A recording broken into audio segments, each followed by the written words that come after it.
Putin की सच्चाई आखिरकार सामने आ गई है। वह चाहते हैं कि रूसी जनता यह माने कि वह मॉस्को में है और रूस को मजबूत बनाने के लिए लगातार काम कर रही है। इसी वजह से क्रेमलिन रोजाना उनके मीटिंग करने या पश्चिम को परमाणु सर्वनाश की धमकी देने वाले वीडियो जारी करता है। लेकिन चौंकाने वाली सच्चाई यह है कि वह डरे हुए हैं। इसी वजह से उन्होंने वालदाई जंगल में बंकर के अंदर अपने ऑफिस की हूबहू नकल बनाई और वहां वह छुपे हुए हैं, 14 एयर डिफेंस से घिरे हुए, सिर्फ यूक्रेनी ड्रोन और यूक्रेनी मिसाइलों से बचने के लिए। दुर्भाग्यवश जब पुतिन छुपे हुए हैं, बाकी रूस असुरक्षित है। इसी वजह से यूक्रेन जो कुछ भी पा सकता है उसे नष्ट कर रहा है।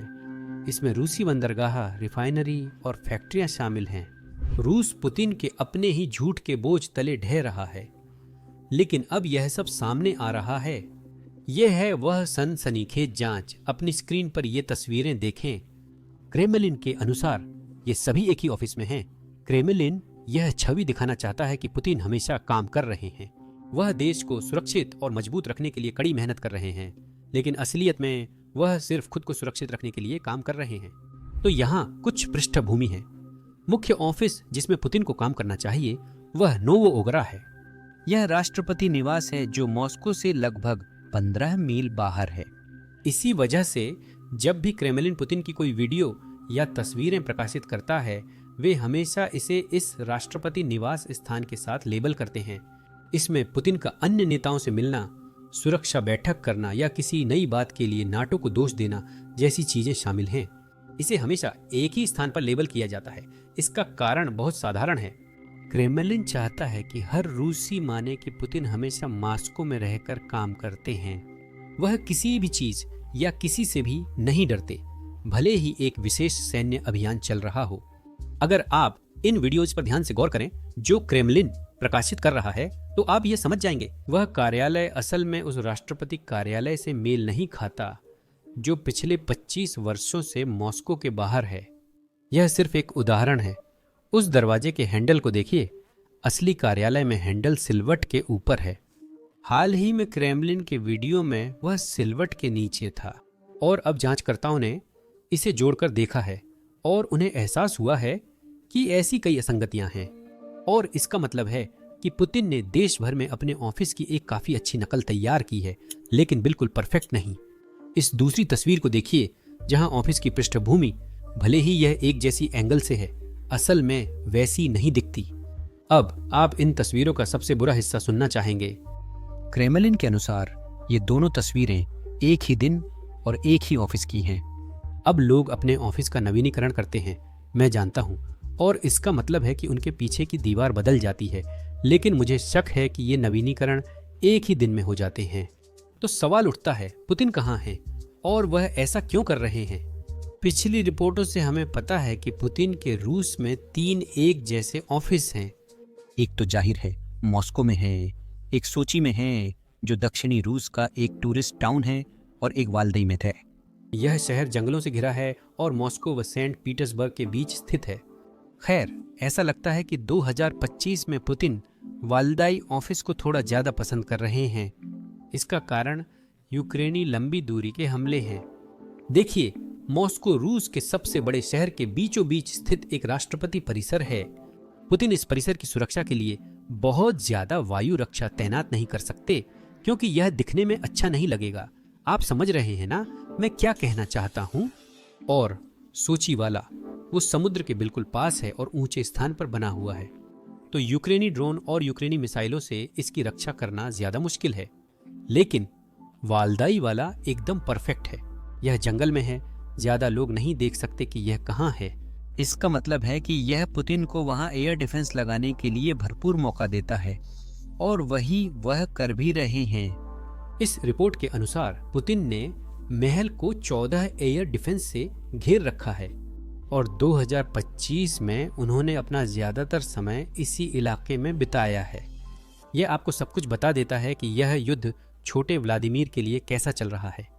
लेकिन पुतिन अभी भी चाहते हैं कि रूस के लोग यह माने कि वह देश को बचाने और रूसी संप्रभुता की रक्षा करने के लिए अपनी पूरी कोशिश कर रहे हैं।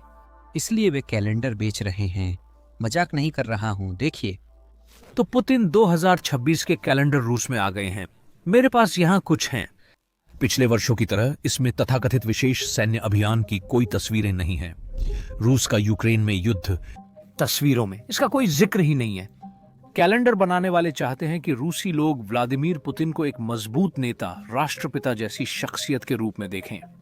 यहाँ पुतिन के उद्धरणों में ताकत दिखाने की बातें हैं। उदाहरण के लिए, रूस की सीमा कहीं खत्म नहीं होती।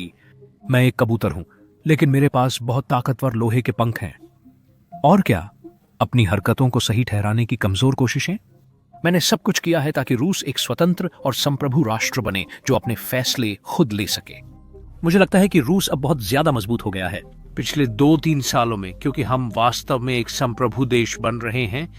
और ये उनका जवाब था मेरे सवाल का पिछले साल के अंत में पुतिन प्रेस कॉन्फ्रेंस में, कि क्या यूक्रेन पर रूस के हमले के नकारात्मक परिणामों के बावजूद वे मानते थे कि उन्होंने वही किया जो बोरिस येल्त्सिन ने कहा था, रूस का ध्यान रखना। मैंने न सिर्फ देश का ध्यान रखा है, हम खाई के किनारे से भी पीछे हट गए हैं।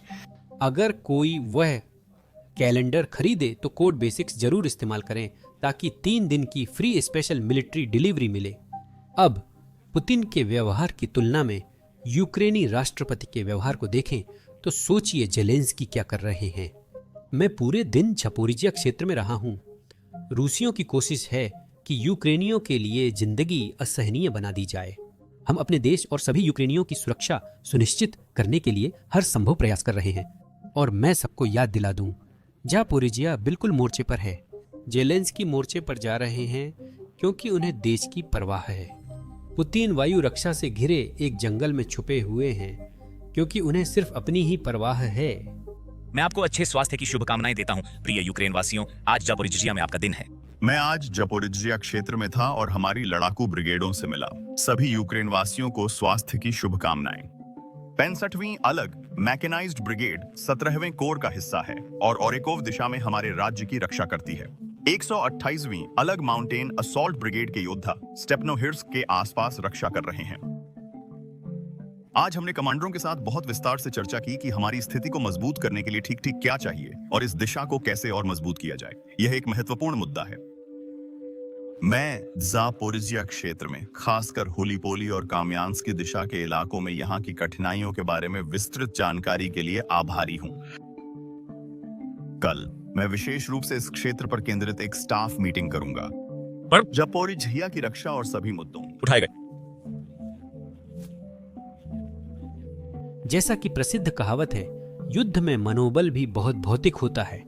जैसे 3-1 के बराबर है। इसका मतलब है कि मनोबल सेना के सैनिकों की संख्या या सेना की ताकत से 3 गुना ज्यादा महत्वपूर्ण है। पुतिन यूक्रेन के हिस्से पर कब्जे के लिए रूस की बलि देने को तैयार हैं, लेकिन वह युद्ध जीत नहीं पाएंगे और हम यह सिर्फ देखकर समझ सकते हैं कि वह खुद को बचा रहे हैं, देश को नहीं। खैर, यूक्रेन पुतिन की स्वार्थपरता का पूरा फायदा उठा रहा है। हाल ही में यूक्रेनी फ्लेमिंगो क्रूज मिसाइल ने 1 टन वारहेड के साथ टुपास बंदरगाह पर हमला किया। यह रूसी अर्थव्यवस्था के लिए अहम बंदरगाह है और हाल ही में पुतिन को इसे खुला रखने में कठिनाई हो रही है। अगर रूस बंदरगाह नहीं खोलता तो काला सागर से तेल नहीं भेज सकता और पुतिन युद्ध के लिए फंड नहीं जुटा सकते। यहाँ समीकरण बहुत सीधा है और इसी वजह से यूक्रेन इस बंदरगाह पर हर हफ्ते हमला कर रहा है। इसी महीने की शुरुआत में 2 नवंबर को यूक्रेनी ड्रोन भी इस बंदरगाह पर पहुंचे थे और धमाका बहुत बड़ा था। देखिए,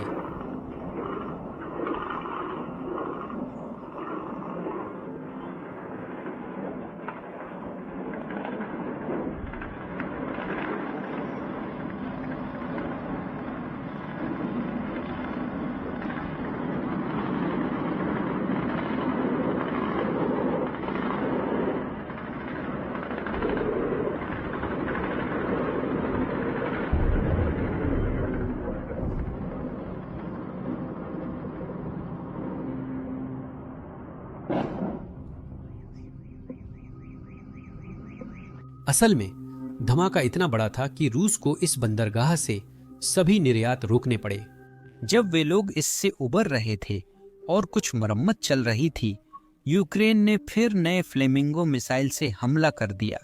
इसका असर पुतिन के लिए अच्छा नहीं दिख रहा है। ये क्या बकवास है। लुक,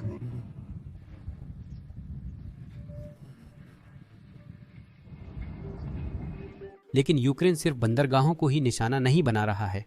उसी रात ओर्स्क में एक रूसी तेल रिफाइनरी पर हमला हुआ। इस तेल रिफाइनरी की क्षमता 6 मिलियन टन से ज्यादा है और इसके अलावा ये मोर्चे से लगभग 900 मील या 1500 किलोमीटर दूर स्थित है। इसी कारण पुतिन छुपे हैं, क्योंकि यूक्रेन हर जगह पहुंच सकता है।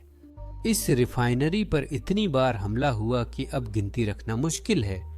यह सब तब हो रहा है जब पुतिन ने एंटी ड्रोन जालियां लगवाई हैं और अब रूसी भर्ती सैनिक ट्रकों और एंटी ड्रोन गनों के साथ इलाके की सुरक्षा कर रहे हैं। मुझे लगता है इन सैनिकों को और ट्रेनिंग चाहिए। यूक्रेनी हमलों के अगले ही दिन रूसी अधिकारियों ने बताया कि रिफाइनरी ने प्रोसेसिंग बंद कर दी है। फिर भी उन्होंने यूक्रेनी ड्रोन को श्रेय नहीं दिया, बल्कि कहा कि यह उपकरण की मरम्मत से हुआ। मुझे लगता है कि यह ड्रोन के मलबे के लिए नया शब्द है, तो मैं इसे अपनी रूसी डिक्शनरी में लिख लूंगा। जब कहीं बड़ी आग लग जाए तो बस उसे उपकरण की मरम्मत पर टाल दो। यूक्रेन ने रूस में स्लेटवॉन नामक एक रणनीतिक पेट्रोकेमिकल प्लांट पर भी हमला किया है।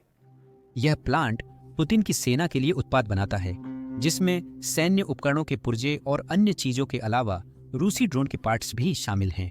मुझे नहीं पता आप लोगों का क्या है, लेकिन मुझे ऐसा लगता है कि यूक्रेनी ड्रोन बस एक नया दोस्त ढूंढ रहे थे और इसी वजह से वे इस ड्रोन फैक्ट्री में चले गए। यह सब दिखाता है कि पुतिन यह युद्ध ज्यादा समय तक नहीं चला सकते। इसी कारण वह पूरी ताकत से प्रोकोस पर दबाव डाल रहा है और शहर पर कब्जा चाहता है। वह दुनिया को दिखाना चाहता है कि रूस वैसे भी जीत रहा है। तो फिर आप यूक्रेन पर दबाव क्यों नहीं डालते कि वह डोनाबास हमें दे दे? यही व्लादिमीर पुतिन की असली उम्मीद है, लेकिन उसकी बदकिस्मती है कि दुनिया उसकी योजना समझ सकती है।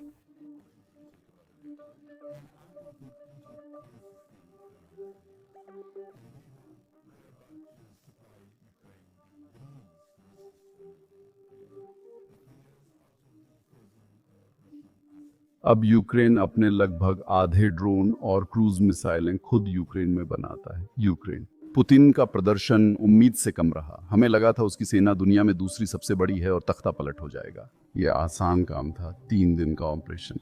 10 साल बाद भी वह डोनाबास में लड़ रहा है। मैं इसे जीत नहीं कहूंगा। खैर, धन्यवाद। इस वीडियो और हमारे कंटेंट को पसंद करने के लिए धन्यवाद। आप सदस्य बनकर हमारी रिपोर्टिंग को सपोर्ट कर सकते हैं। आप एक्सक्लूसिव कंटेंट, डॉक्यूमेंट्रीज और बिना विज्ञापन वीडियो अनलॉक कर सकेंगे। यह YouTube पर तेजी से बढ़ने में मदद करता है। धन्यवाद। मैं सैम हूं। अगले वीडियो में मिलेंगे।